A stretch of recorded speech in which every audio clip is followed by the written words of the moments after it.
Alright, this is the Moore Park apricot, which is going to be part of the Paleo Garden. And it just went in. It's only been in about a week.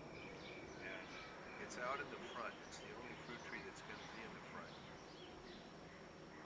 We weren't sure we're going to have an apricot here, but it fits in. It's going to be pruned to a different style. It's going to come out and be only about 2 feet deep, 2 feet coming out right to the walkway, but it'll go at least 6 feet in each direction. And it's a very nice variety of apricot. I did eat these apricots. It's a heritage variety when I was a kid. So let's say this is the first tree in the introduction.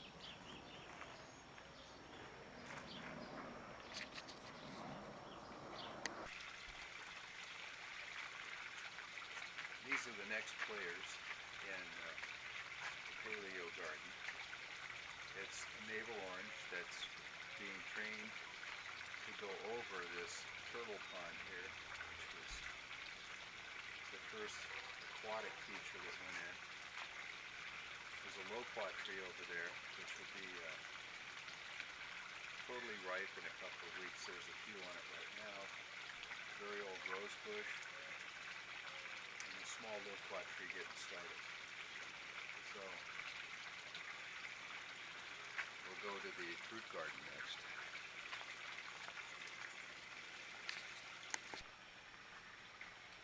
This is a Santa Rosa plum. It's a pollinator for all of the other plums and stuff around here. It just went in 9 months ago. I didn't really think about needing a pollinator. I thought I already had enough different plum varieties. But this actually did blossom, having even only been in the ground at that point about 7 months. And it pollinated. It did its job. And so this is an important addition. It's going to be kept small because essentially it's a pollinator. It did set some fruit that's going to let us see what it tastes like here at the garden. It will stay anyway, no matter what the fruit tastes like, because it's a pollinator.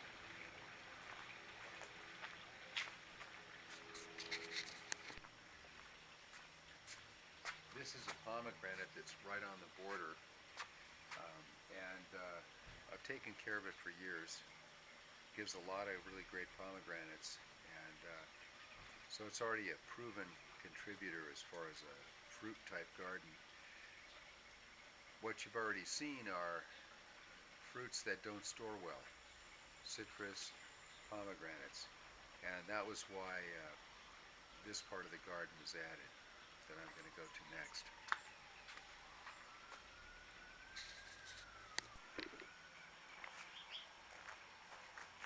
Now this section that I'm going to cover is where I pulled in some great memories of different fruit trees over the years in different places. They all were within 10 miles of this actual piece of property. This is a Dancy tangerine, and I never realized that tangerine just means that the seed came from Tangiers and it was sent to Colonel Dancy. Uh, they were the most popular one around for a long time. I grew up running around a Dancy tangerine in diapers. This thing is going to set fruit. It's just coming on 3 years old in the ground. The big advantage nowadays is we have great varieties of fruit to do a fruit garden with. Um, and the rootstocks are really healthy because they're grass. And those are all things that can be done with a stone flake if you know how to do it. So I don't feel it's really out of place. We're just really lucky to have all these varieties today.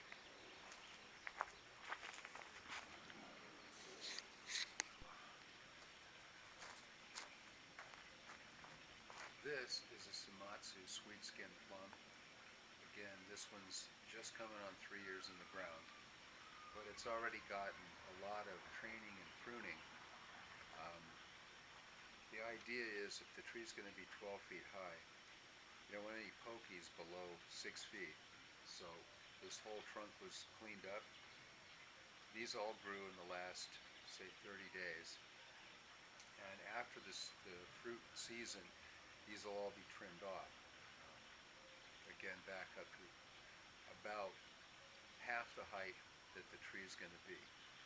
These will all be a canopy style, and this way they let air and light in on the understory, which I'll get to in a minute.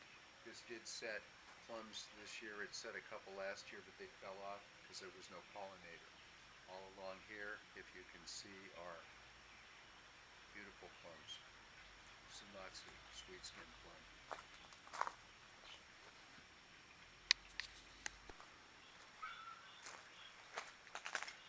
Now this is a pineapple guava, and it's not really a guava.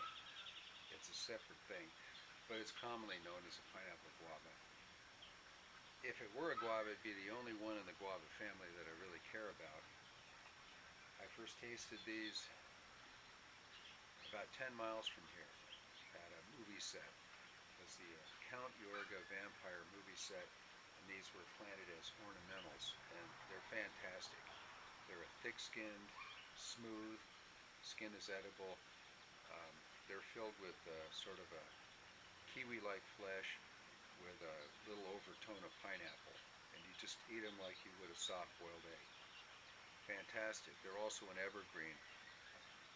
So the shade, what's down underneath, which I'm going to pan down to before I put it on pause, and that's nettles and russet potatoes. At some point, this growing in the moist part of the yard will protect these in the summer, I'm hoping. Pineapple guava. And there's flowers on it right now. They're edible too. They're a real beautiful orchid kind of flower.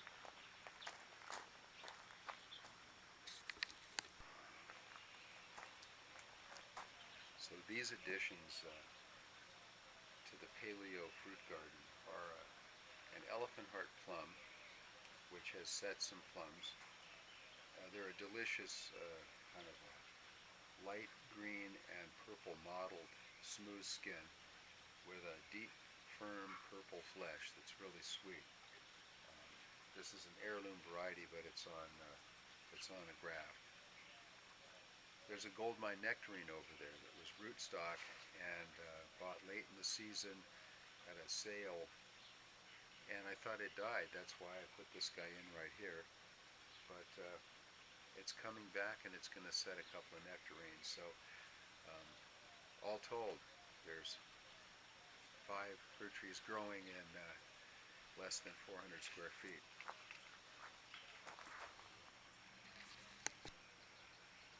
I forgot to show that there's russet potatoes growing in the understory of this thing.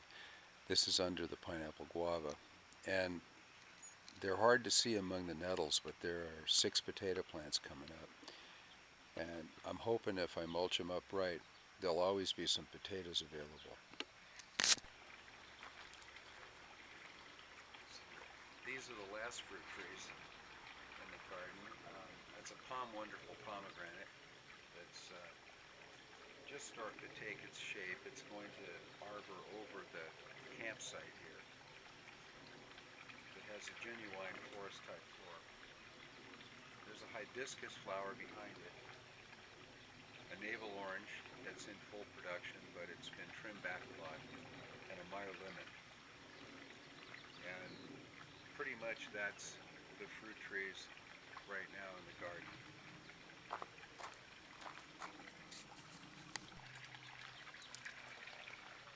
Now this is the understory. Artichokes, green globe, very productive. I've had them before. Very low maintenance. Over here, Brussels sprouts, because they're like being able to eat a cabbage one leaf at a time.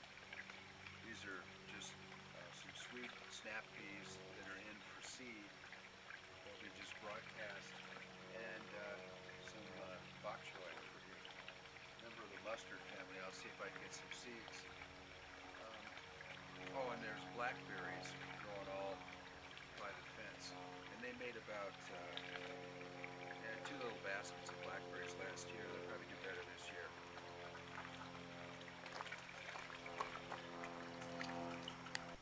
I forgot to mention that there's also cucumbers, because they would, things like that would be grown in the wild.